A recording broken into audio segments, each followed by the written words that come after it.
Welcome to this Delft Stack tutorial video. In today's video, I'm going to show you how to avoid country or unpaved roads on Waze. Whether you're planning a road trip, trying to protect your car from rough terrain, or you simply want the smoothest drive possible, this simple step-by-step guide will walk you through everything you need to know, even if you're new to the app.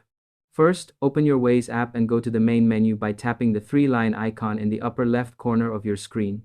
Once you're there, look for the option labeled Settings and tap on it. Take a moment to follow along carefully so you don't miss any important options.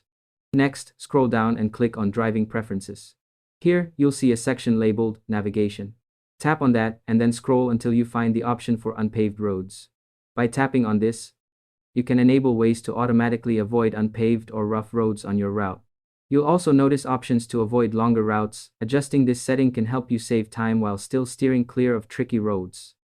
Follow the on-screen instructions as they appear, as Waze makes this process very user-friendly. To make the process smoother, here are a few quick tips. Make sure your app is updated to the latest version and that location permissions are fully enabled. Doing this beforehand ensures Waze can accurately calculate the best routes and avoid any interruptions while driving.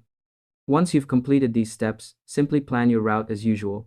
Waze will now automatically steer you away from unpaved or country roads, giving you a smoother and safer journey. It's also a good idea to quickly review your route before heading out, especially if you're driving in an unfamiliar area. This extra step helps avoid surprises and keeps your trip stress-free. And that's all there is to it. By following these simple steps, you'll be able to avoid unpaved roads on Waze easily and efficiently, making your drives smoother, safer, and more enjoyable. Thanks for watching this Delft Stack tutorial video. I hope you found it clear, helpful, and easy to follow. If this guide helped you out, feel free to share it with friends, family, or anyone who might be planning a road trip or navigating unfamiliar areas. Don't forget to explore our other tutorials for more practical tips and tricks to get the most out of your apps. Safe travels, and happy driving.